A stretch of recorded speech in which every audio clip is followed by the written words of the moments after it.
అందరికీ నమస్కారం. శ్రీ విద్యాప్రసాద డివోషనల్ ఛానల్కి తిరిగి స్వాగతం.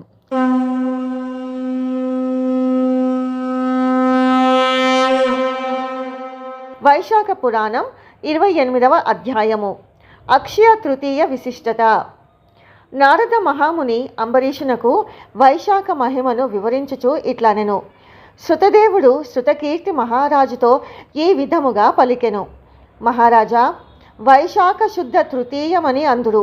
అది మిక్కిలి పవిత్రమైనది. ఆనాడు చేసిన పాపము సర్వ పాపహరము. శ్రీహరి పదమును కలిగించును. ఈనాడు దేవతలకు, ఋషులకు, పితృదేవతలకు తర్పణాదులు ఇయ్యవలెను. ఈనాడు చేసిన దానికి విశేష ఫలము కలదు. ఈనాడు శ్రీహరిని పూజించి శ్రీహరి కథను వినినవారు ముక్తిని పొందుదురు. ఈనాడు చేసిన దానము అక్షయ ఫలము ఇచ్చును. ఈ తిథి దేవతలకు, ఋషులకు, పితృదేవతలకు ముగ్గురికి తృప్తిని కలిగించును. ఈ తిథికి ఈ మహిమ వచ్చిన కారణమును చెప్పుదును వినుము. పూర్వము ఇంద్రునకు బలి చక్రవర్తితో పాతాళమున యుద్ధమయ్యెను. ఇంద్రుడు వానిని జయించి తిరిగి వచ్చుచు భూలోకమును చేరెను. మార్గమధ్యమున ఉతధ్య మహాముని ఆశ్రమములోనికి వెళ్ళెను. త్రిలోక సుందరియు గర్భవతి అగును వాని భార్యను చూచి మోహించెను. ఆమెను బలత్కారముగా అనుభవించెను. ఆమె గర్భమునున్న పిండము ఇంద్రుని వీర్యము లోనికి రానియక పాదము అడ్డముగా ఉంచెను. ఇంద్రుడు కోపించి వానిని గ్రుడ్డివాడు అగుమని శపించెను. వాని శాపమును అనుసరించి మునిపత్ని గర్భము నుండి పుట్టిన బాలుడు దీర్ఘ తపుడను వాడు పుట్టి గ్రుడ్డి అయి జన్మించెను.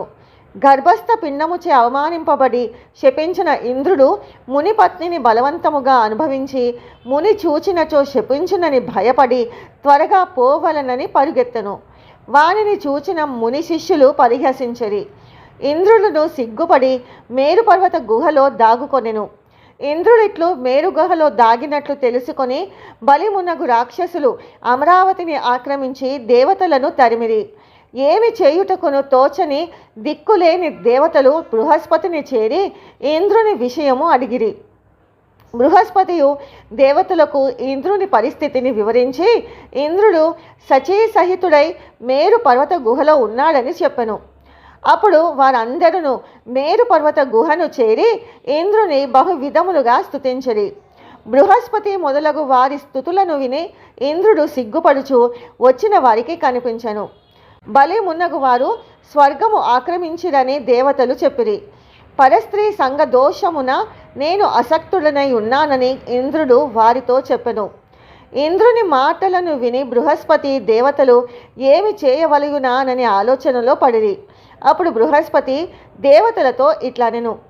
ప్రస్తుతము శ్రీహరికి మిక్కిలి ఇష్టమగు వైశాఖ మాసము గడుచుచున్నది. ఈ మాసమున అన్ని తిథులను పుణ్యప్రదములు, శక్తినంతములు. అందున శుక్లపక్షమునందలి తృతీయ తిథి చాలా శక్తివంతమైనది. ఆనాడు చేసిన స్నాన దానాదులు ఉత్తమ ఫలములు ఇచ్చును, సర్వ పాపములను పోగొట్టును. కావున ఆనాడు ఇంద్రుని వైశాఖ ధర్మములను ఆచరింపచేసినచో ఇంద్రుని పాపము పోయి పూర్వము బలము, శక్తి, యుక్తులు మరింతములై వచ్చునని చెప్పెను. అందరూ కలిసి ఇంద్రునిచే అక్షయ తృతీయ నాడు ప్రాతకాల స్నానము, తర్పణాదులు, శ్రీహరి పూజ, కథా శ్రవణము మున్నగు వాణిని చేయించిరి. ఇంద్రుడును అక్షయ తృతీయ ప్రభావమున శ్రీహరి కృపచే మిక్కిలి శక్తిమంతుడై దేవతలతో కలిసి బలిని, రాక్షసులను తరిమి అమరావతిని గెలుచుకొని ప్రవేశించెను. అప్పుడు దేవతలు యజ్ఞ యాగాదుల యందు తమ భాగములను మరలా పొందిరి. మునులను రాక్షస వినాశము వలన నిశ్చింతగా తమ యజ్ఞ యాగములను, వేదాధ్యయనాదులను కొనసాగించిరి. పితృదేవతలను యథాపూర్వముగా తమ పిండములను పొందిరి. కావున అక్షయ తృతీయ దేవతలకు, మునులకు, పితృదేవతలకు సంతోషమును కలిగించినది అయ్యెను. ఈ విధముగా అక్షయ తృతీయ సర్వజీవులకును భుక్తిని, ముక్తిని ఇచ్చి సార్థక నామము కలిగి ఉన్నది అని శృతదేవుడు శృతకీర్తికి అక్షయ తృతీయ మహిమను వివరించెను అని నారదుడు అంబరీషునికి వైశాఖ మాసం మహిమను వివరించుచూ పలికెను. వైశాఖ పురాణం 28వ అధ్యాయం సంపూర్ణం. ఓం నమ శివాయ. ఓం నమో నారాయణాయ. స్వస్తి.